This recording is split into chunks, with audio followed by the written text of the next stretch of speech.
cette œuvre est réalisée dans le cadre du programme, c'est-à-dire de la politique d'art public du gouvernement du Québec, qui est une politique d'intégration d'œuvres d'art à l'architecture. Et c'est une politique qui existe depuis une trentaine d'années maintenant et qui fait en sorte que dans tous les espaces où il y a des fonds publics, on investit 1 c'est pas vraiment 1 mais bon, autour de 1 du budget global de la construction ou de la rénovation, quand il s'agit d'une rénovation ou d'un agrandissement, pour créer une œuvre d'art.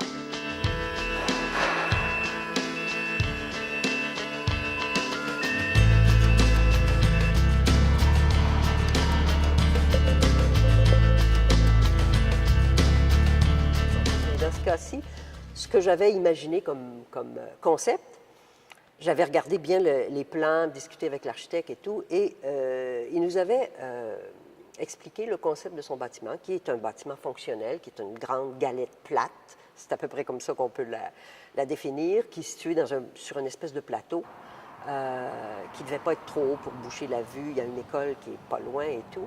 Mais il nous avait expliqué que un peu l'espèce de climax de son bâtiment, c'était l'entrée. L'entrée qui est surplombée d'une espèce de jeu de verre, des bandes de verre de couleur bleue, avec devant du verre dépoli. Et ça, il appelait ça le cube de glace. Il m'avait fait tellement rire parce que je me disais, les Beaucerons, ils ont le sens de l'humour. Ils sont inondés chaque année par la rivière Chaudière, puis ils se font un centre culturel et sportif avec un cube de glace.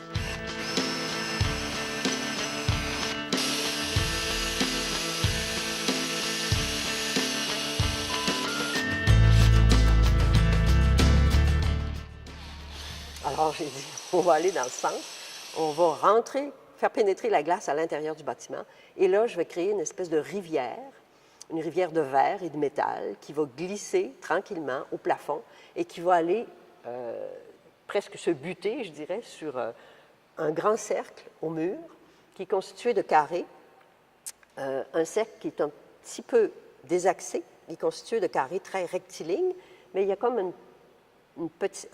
tout petit angle qui fait un peu foi de c'est la Terre, le mouvement de la Terre. Et en plein milieu, n'importe quel Beauceron qui regarde ce cercle-là, il reconnaît que la ligne sinueuse qui est au milieu, c'est la rivière Chaudière, on la reconnaît tout de suite.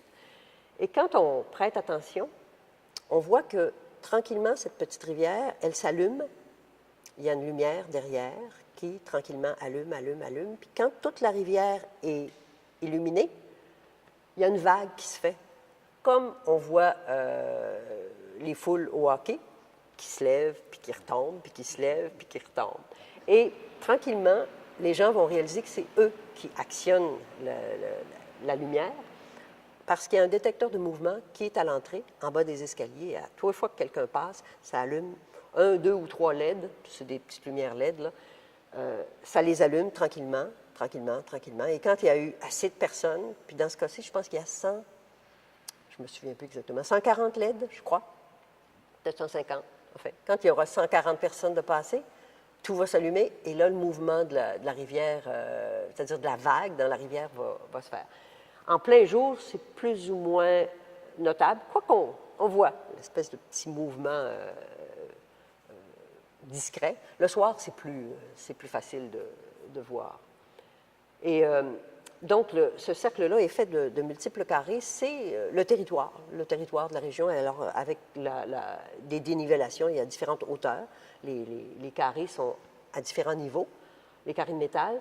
Ceux qui sont en verre, ils sont attachés à la forme avec des formes des têtes de vis très, très brillantes. Et plus il y a de vis, plus on s'approche de la rivière, plus il y a de vis. C'est un peu l'idée de la population qui se sont établis près de la rivière. Même si ça inonde, on s'installe près des points d'eau. C'est quelque chose dont on avait besoin pour vivre à une époque. Puis encore aujourd'hui, on s'approche de ça parce que c'est des lieux naturels qui sont en constante... ça change de saison en saison, c'est toujours en mouvement et c'est jamais pareil. Moi, je suis née près du fleuve, à Rivière-du-Loup, et le fleuve, il n'est jamais le même. Je l'ai regardé des milliers de fois dans ma vie. Il n'est jamais le même, mais c'est toujours absolument fascinant. Alors, une rivière, ça a un peu la même fonction dans une communauté.